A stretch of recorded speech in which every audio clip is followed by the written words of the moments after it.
പിതാവിന്റെയും പുത്രന്റെയും പരിശുദ്ധാത്മാവിന്റെയും നാമത്തിൽ ആമേൻ. ഇന്ന് ഏപ്രിൽ 7 തിങ്കളാഴ്ച പ്രാർത്ഥിക്കുക. അമ്മേ പരിശുദ്ധമേ, അമ്മേ പരിശുദ്ധമേ, ദൈവമാതാവേ, ദൈവമാതാവേ, കൃപാസനത്തിലൂടെ ഞങ്ങൾക്കും ഞങ്ങളുടെ ദേശത്തിനും അമ്മ മധ്യസ്ഥം തേടി തന്ന എല്ലാ അനുഗ്രഹങ്ങൾക്കും കൃപകൾക്കും ഞങ്ങളിപ്പോൾ ഹൃദയം നിറഞ്ഞ നന്ദി പറയുന്നു. അമ്മേ പരിശുദ്ധമേ, ദൈവമാതാവേ, 2004 ഡിസംബർ 7 തീയതി ഉച്ചകഴിഞ്ഞ് 2:30 കൃപാസനത്തിൽ സംഭവിച്ച അമ്മയുടെ പ്രത്യക്ഷപ്പെടലിനെ തിരുസഭയ്ക്ക് സമർപ്പിച്ചിരിക്കുന്ന പഠനരേഖകളുടെ സഭാത്മകമായ പഠനം ആരംഭിക്കുവാൻ ഞങ്ങൾ താഴ്മയോടെ പ്രാർത്ഥിക്കുന്നു. അമ്മേ പരിശുദ്ധമേ, ഭൂസ്വർലോകങ്ങളുടെ രാജ്ഞിയായ അങ്ങേക്ക് ഭൗമ സംരക്ഷണത്തിനായി പ്രപഞ്ചപ്രകൃതിയെ തന്നെ തിരുസഭ പ്രതിഷ്ഠിക്കുവാൻ ഈ പ്രത്യക്ഷീകരണം വഴി ഇടയാക്കുന്ന പരിശുദ്ധമേ, ജപമാല മാതാവേ, സകല കൃപാസന പ്രാർത്ഥനകളോട് ചേർത്ത് ഞങ്ങളിപ്പോൾ പ്രാർത്ഥിക്കുന്ന ഈ കുടുംബത്തിന്റെ പ്രത്യേക നിയോഗം അർപ്പിക്കണേ.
അമ്മയുടെ പ്രത്യക്ഷീകരണത്തിന്റെ ഈ അനുഗ്രഹവേളയിൽ ഞങ്ങൾക്ക് സാധിച്ചു തരുവാൻ കനിയണമേ. ആമേൻ. വിശ്വാസ പ്രമാണം. സർവശക്തനായ പിതാവും ആകാശത്തിന്റെയും ഭൂമിയുടെയും സൃഷ്ടാവുമായ ദൈവത്തിൽ ഞാൻ വിശ്വസിക്കുന്നു. അവിടുത്തെ ഏകപുത്രനും ഞങ്ങളുടെ കർത്താവുമായ ഈശോ മിശിഹായിലും ഞാൻ വിശ്വസിക്കുന്നു. ഈ പുത്രൻ പരിശുദ്ധാത്മാവിനാൽ ഗർഭസ്ഥനായി കന്യകാമറിയത്തിൽ നിന്ന് പിറന്ന് പൊന്തിയോസ് പീലാത്തോസിന്റെ കാലത്ത് പീഡകൾ സഹിച്ച് കുരിശിൽ തറയ്ക്കപ്പെട്ട് മരിച്ച് അടക്കപ്പെട്ട് പാതാളങ്ങളിൽ ഇറങ്ങി മരിച്ചവരുടെ ഇടയിൽ നിന്ന് 3-ാം നാൾ ഉയർത്ത് സ്വർഗത്തിലേക്ക് എഴുന്നള്ളി സർവശക്തിയുള്ള പിതാവായ ദൈവത്തിന്റെ വലതുഭാഗത്തിരിക്കുന്നു. അവിടെ നിന്ന് ജീവിക്കുന്നവരെയും മരിച്ചവരെയും വിധിക്കുവാൻ വരുമെന്നും ഞാൻ വിശ്വസിക്കുന്നു. പരിശുദ്ധാത്മാവിലും ഞാൻ വിശ്വസിക്കുന്നു. വിശുദ്ധ കത്തോലിക്കാ സഭയിലും പുണ്യവാന്മാരുടെ ഐക്യത്തിലും പാപങ്ങളുടെ മോചനത്തിലും ശരീരത്തിന്റെ ഉയർപ്പിലും നിത്യമായ ജീവിതത്തിലും ഞാൻ വിശ്വസിക്കുന്നു. ആമേൻ. ഞങ്ങളുടെ പിതാവേ, അങ്ങയുടെ നാമം പൂജിതമാകണമേ. അങ്ങയുടെ രാജ്യം വരണമേ. അങ്ങയുടെ തിരുമനസ് സ്വർഗത്തിലെ പോലെ ഭൂമിയിലുമാകണമേ. അന്നു വേണ്ടുന്ന ആഹാരം ഇന്ന് ഞങ്ങൾക്ക് തരണമേ. ഞങ്ങളോട് തെറ്റ് ചെയ്യുന്നവരോട് ഞങ്ങൾ ക്ഷമിക്കുന്നത് പോലെ ഞങ്ങളുടെ തെറ്റുകൾ ഞങ്ങളോടും ക്ഷമിക്കണമേ. ഞങ്ങളെ പ്രലോഭനത്തിൽ ഉൾപ്പെടുത്തരുതേ, തിന്മയിൽ ഞങ്ങൾ രക്ഷിക്കണമേ. ആമേൻ. കർത്താവ് അങ്ങയുടെ കൂടെ സ്ത്രീകളിൽ അങ്ങ് അനുഗ്രഹിക്കപ്പെട്ടവളാകുന്നു. അങ്ങയുടെ ഉദരത്തിൻ ഫലമായി ഈശോ അനുഗ്രഹിക്കപ്പെട്ടവനാകുന്നു. പരിശുദ്ധ മറിയമേ, തമ്പുരാന്റെ അമ്മേ, പാപികളായ ഞങ്ങൾക്ക് വേണ്ടി ഇപ്പോഴും ഞങ്ങളുടെ മരണസമയത്തും തമ്പുരാനോട് അപേക്ഷിക്കണമേ. ആമേൻ. കർത്താവിന്റെ ഉന്നതമായ നാമത്തിന് സ്വസ്ഥം ചെയ്യുന്നു. കർത്താവിന്റെ വിശുദ്ധ പൗരോഹിത്യത്തെ മഹത്വപ്പെടുത്തണമേ. കർത്താവെ, സഭയിലുള്ള സാന്നിധ്യം പ്രകടമാക്കണമേ. 39 വർഷം ഞാൻ അർപ്പിച്ച കുർബാനയുടെ യുഗതയാണ്. കൃപാസാൽത്താര ജീവനോടെ പ്രത്യക്ഷപ്പെട്ട പരിശുദ്ധ അമ്മയുടെ മാധ്യസ്ഥത്താൽ കൃപാസാൽത്താരയിൽ നടന്ന 10,000-കണക്കിന് ആരാധനശക്തിയാൽ പിതാവിൻ്റെയും പുത്രൻ പരിശുദ്ധനാമത്തെ ഞാൻ നിങ്ങളുടെ കുടുംബത്തെയും നിന്നെ ആശീർവദിക്കുന്നു. എൻ്റെ ഇന്നത്തെ എല്ലാ ഉദ്യമങ്ങളെയും ഞാൻ ആശീർവദിക്കുന്നു. ഈശോയുടെ നാമത്തിലാണ്. കർത്താവെ, ഈ പ്രാർത്ഥനയിൽ പങ്കെടുക്കുന്ന മക്കൾ ഇന്ന് കടന്നു പോകുന്ന ഓരോ മേഖലകളെയും സംബന്ധിച്ച് പ്രാർത്ഥിക്കുന്നു. ഈ പ്രാർത്ഥനയ്ക്ക് പങ്കെടുക്കുന്ന മക്കൾ ഇന്ന് ചെയ്യുന്ന ഓരോ ജോലിയും അങ്ങനെ തിരിച്ചറിഞ്ഞ് സംബന്ധിച്ച് പ്രാർത്ഥിക്കുന്നു. കർത്താവ്, ഞങ്ങളുടെ ഉത്കണ്ഠകൾ ഇന്ന് ഓരോരോ വിഷയത്തെക്കുറിച്ച് ഞങ്ങൾ ഇടപെടുകയും ഞങ്ങൾ അംഗീകാരം ചെയ്യുന്ന ഓരോ സംഭവങ്ങൾ, ഓരോ വിഷയങ്ങൾ, ഓരോ വ്യക്തികൾ, എല്ലാ വിഷയവും പരിശുദ്ധ ദേവമാതാവിനെ ഏൽപ്പിക്കുന്നു. അമ്മേ, പരിശുദ്ധ ദേവമാതാവേ, ഒരു വർഷത്തെ എപ്പോഴും നടന്നുകൊണ്ടിരിക്കുന്ന ഉടമ്പടിയുടെ ആരാധനകളും പ്രാർത്ഥന കൂടുന്ന ഓരോ മക്കളുടെയും ആധ്യാത്മികവും ഭൗതികവുമായ ജീവിത നിലവാരം ഉയർത്തുന്നതിന് വേണ്ടി പ്രാർത്ഥിക്കുന്നു. അങ്ങനെ നിൽക്കുന്ന തടസ്സങ്ങളെ, നിങ്ങളുടെ ഉദ്യമങ്ങളുണ്ടാകുന്ന തടസ്സങ്ങളെ, നിങ്ങളുടെ പ്രതീക്ഷകൾക്ക് ഘടകവിരുദ്ധമായി സംഭവിക്കുന്ന തടസ്സങ്ങളെ കർത്താവിന്റെ നാമത്തിൽ ബന്ധിക്കുന്നു. കർത്താവ് ഓരോരോ തീയതികളെ സംബന്ധിച്ച് പ്രാർത്ഥിക്കുന്നു. നിങ്ങൾക്ക് പ്രിയപ്പെട്ടതും അങ്ങയുടെ മക്കൾക്ക് അത്യന്താപേക്ഷിതവും ദൈവിക ഇടപെടലുകൾ സുനിശ്ചിതമായില്ലെങ്കിൽ നിലനിൽക്കാൻ പറ്റാത്തതുമായിട്ടുള്ള എല്ലാ വിഷയത്തിൻ്റെ പേരും കർത്താവിൻ്റെ കാരുണ്യം ചെയ്യണമെന്ന് പ്രാർത്ഥിക്കുന്നു. രോഗികളെ പ്രാർത്ഥിക്കുന്നു, മക്കളില്ലാത്തവരെ പ്രാർത്ഥിക്കുന്നു, ഗർഭിണികളായ അമ്മമാരെ സംബന്ധിച്ച് പ്രാർത്ഥിക്കുന്നു. കുഞ്ഞുങ്ങൾക്ക് മൂലം കഷ്ടപ്പെടുകയും വേദനിക്കുകയും അവരുടെ ഓട്ടിസവും ഹൈപ്പർ ആക്ടിവിറ്റിയും അതുപോലെ തന്നെ അവരുടെ ഹിസ്റ്ററി രോഗങ്ങൾ, അങ്ങനെ വ്യത്യസ്തങ്ങളായ രോഗങ്ങളാൽ രോഗികൾ മാത്രമല്ല കുടുംബം മുഴുവൻ വിഷമിപ്പിക്കുന്ന എല്ലാ സാഹചര്യങ്ങളെയും അങ്ങയുടെ തിരുസന്നിധിയിൽ സമർപ്പിച്ച് പ്രാർത്ഥിക്കുന്നു.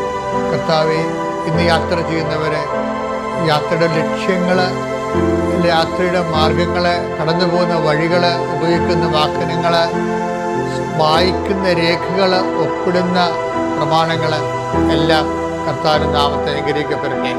കർത്താവ്, ഒരു ഭവനവും ഒരു തിന്മയും നിങ്ങളുടെ ഭവനത്തെ സ്പർശിക്കലും നൽകിച്ച വാഗ്ദാനത്തിൻ്റെ പ്രകാരം പ്രാർത്ഥിക്കുന്നു. നിങ്ങളുടെ വഴികളിൽ കണ്ടുമുട്ടുന്ന വ്യക്തികളിൽ ഇടപെടുന്ന സാഹചര്യങ്ങളിൽ നിങ്ങൾക്കെതിരെ തിന്മ നിരൂപിക്കുകയും കൂടെ നിൽക്കുന്നവർ പോലും ഒത്തിരിയേറെ വിശ്വസിക്കാൻ പറ്റുന്നവർ പോലും വിശ്വസിക്കാൻ പറ്റാത്ത രീതിയിലുള്ള പണിത്തരങ്ങൾ കാണിക്കുകയും ചെയ്യുമ്പോൾ അതിന് ബന്ധിച്ചുകൊണ്ട് ഈശോയുടെ നാമത്തെ പ്രാർത്ഥിക്കുന്നു. ദൈവത്തിൻ്റെ കണ്ണ് നിങ്ങൾ ആവശ്യിക്കട്ടെ. അവിചാരിതമായ വിഷയങ്ങൾ, ആകസ്മികമായ സംഭവങ്ങൾ,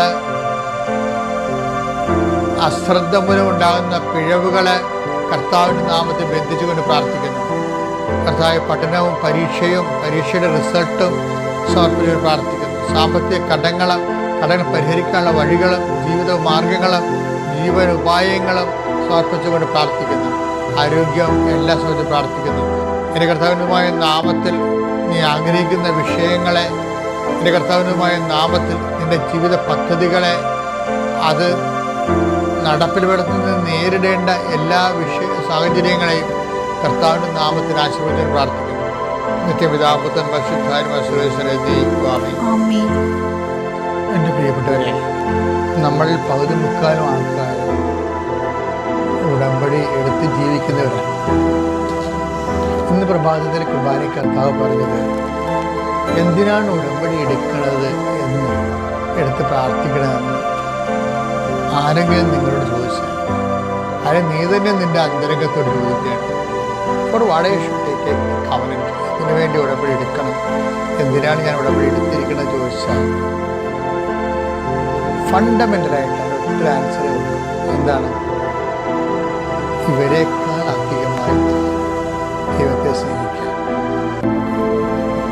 ഇപ്പോൾ എന്താ സംഭവിക്കണമെന്നറിയാമോ? കർത്താവിൻ്റെ മനസ്സിലിരിപ്പ് എന്താണ്? യോഹന്നാൻ 21:15 വായിച്ചേ. അവരുടെ പ്രാതൽ കഴിഞ്ഞപ്പോൾ, അവരുടെ പ്രഭാത ഭക്ഷണം കഴിഞ്ഞപ്പോൾ യേശു ശിമയോൻ പത്രോസിനോട് ചോദിച്ചു, യോഹന്നാന്റെ പുത്രനായ ശിമയോനെ, നീ ഇവരെക്കാൾ അധികമായി എന്നെ സ്നേഹിക്കുന്നുവോ? ഇത്രയേ ഉള്ളൂ സംഭവം. ക്രിസ്ത്യൻ ലൈഫ് അഭിവൃദ്ധി പ്രാപിക്കാൻ വേണ്ടി ഈ ഒരു ഒറ്റ ചോദ്യത്തിന് ഉത്തരം തന്നെയാണ്. നീ എന്തിനാണ് ഉടമ്പടി എടുക്കണമെന്ന് ചോദിക്കുമ്പോഴും നീ പറഞ്ഞ ഐറ്റസ് വസ്തുതരാണ്, വസ്തു വിൽക്കാനാണ്, ജപ്തി മാറാനാണ്, രോഗം മാറാനാണ് എന്നൊക്കെ നീ പറയുന്നത്. അതെല്ലാം പ്രാഥമികമായിട്ടുള്ള മാനുഷികവും ജഡികവുമായിട്ടുള്ള ഉത്തരവാണ്. അത് നിന്നെ സംബന്ധിച്ചോളം ശരിയാകണം.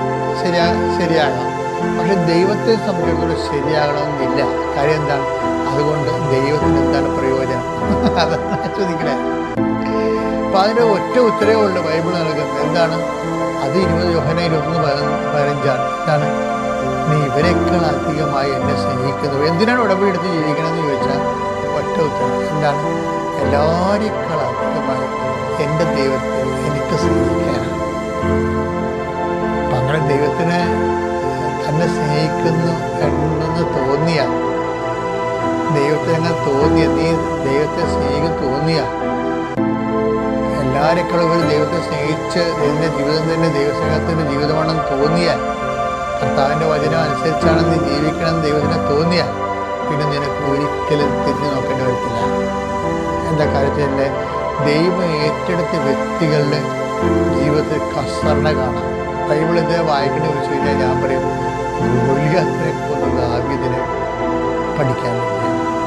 ആ ഒരു കാര്യം അങ്ങനെ തന്നെ എല്ലാ കാര്യങ്ങളും അങ്ങനെ.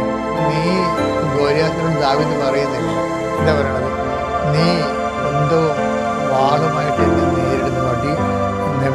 നേരിടുന്നു, ഞാൻ എൻ്റെ ദൈവമായ കർത്താവിലാണ് നിന്റെ അടുത്തേക്ക് വരുന്നത്, എൻ്റെ ദൈവമായ കർത്താവിൻ്റെ നാമത്തിലാണ്. ഇത് ഒരു വലിയ ബന്ധമാണ് ശരിക്കും. ദാവീദിൻ്റെ ജീവിതത്തിൽ ദാവീദ് നേടിയെടുത്ത് എന്താണെന്ന് ചോദിച്ചു കഴിഞ്ഞാൽ, ഞാൻ പറയും ജെറുസലേം സ്ഥാപിച്ചതോ അതിൻ്റെ ചക്രവർത്തി ആയതോ സൊളമനെപ്പോലൊരു മകൻ്റെ പിതാവായതോ ഒന്നുമല്ല. മറിച്ച് ദാവീദ് ദൈവത്തിന് ഒഴിച്ചുകൂടാൻ പറ്റാത്തൊരു വ്യക്തിയായി ദാവീദ് ദൈവസ്നേഹത്തിൽ വളർന്നു. അപ്രതിരോധ്യമായ ആധ്യാത്മികതയുടെ ആൾരൂപമായി മാറി. മുൻപ് അവസാനിക്കുന്ന ഘട്ടത്തിലേക്ക് പോവുകയാണ്.